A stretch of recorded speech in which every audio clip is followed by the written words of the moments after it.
Hello everyone.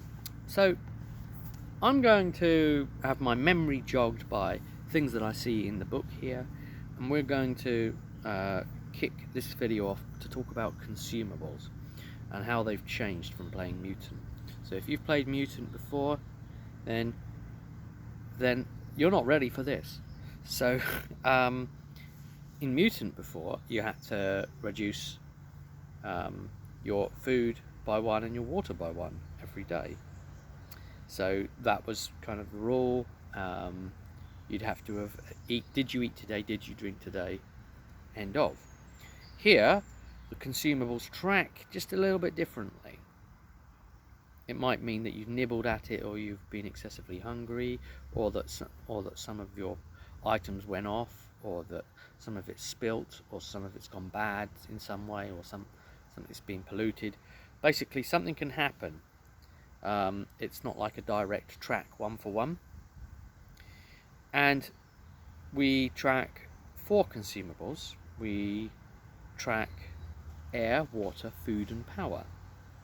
And these are, I think obviously food and water are kind of obvious.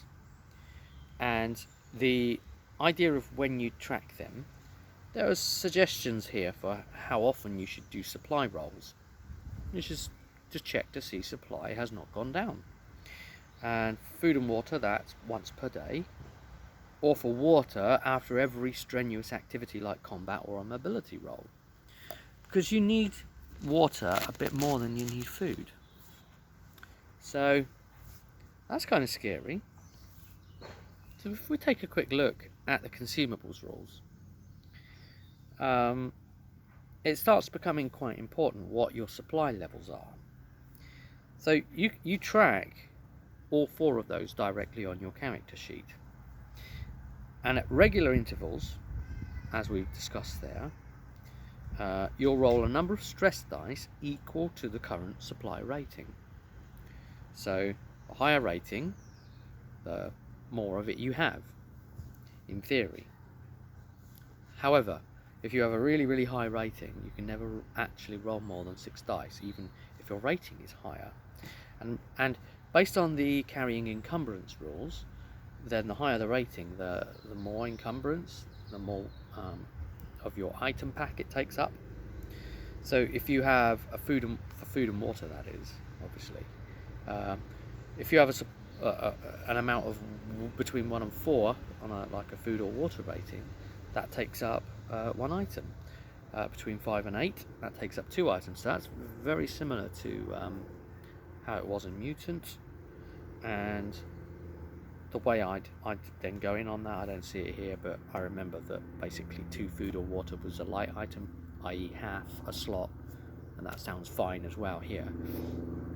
And then every 4 after 8 is 1 more item additionally. So it groups in 4s to actually take up slots on your person. But of course, hey, you can leave it in a cupboard on your ship, right? I mean, you might have a group ship. So, but yeah, you can roll 6 dice anyway for a supply roll, maximum. So you use the stress dice, which means the facehugger symbol is the 1, and for every 1 you get that comes up, you then decrease that supply rating by 1. So it's one of those conditions, narrative elements that have occurred to your resource. It's diminished by facehugger amount. And of course, when you reach 0 in that rating, you have run out.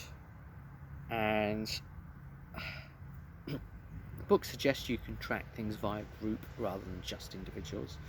It's another way of doing certain kind of things, and you may want to do that for speed or whatever. So it suggests here for food and water, the once per day, as we said there. Air, every turn, theoretically, and every strenuous activity like combat or a mobility roll. Now, air would be something like if you're using an EUV suit. So it's got an air supply in there. At the outlay, it might tell you what its air supply is. And then you take note of that because that's your current air supply. So you're exploring, and there's a chance of your air going down if you spend too much time mucking about. So there's a real time danger there. You're on the clock all the time, as it should be really. It depends on power as well. Power's the fourth one. Situational, depending on the gear used, as to, you know, whatever its power rating is and whatever you've done with it, and whether you now need to do a check to see if it's going to run out of juice. So these supply rolls, I mean, they could be bad. You know, run out of air and you just die that way, or something awful in that sense. So you need to, you know, be mindful of it, and you know, try to be a little cautious with, you know, hanging around, chatting too much. When it refers to a turn, it's not just like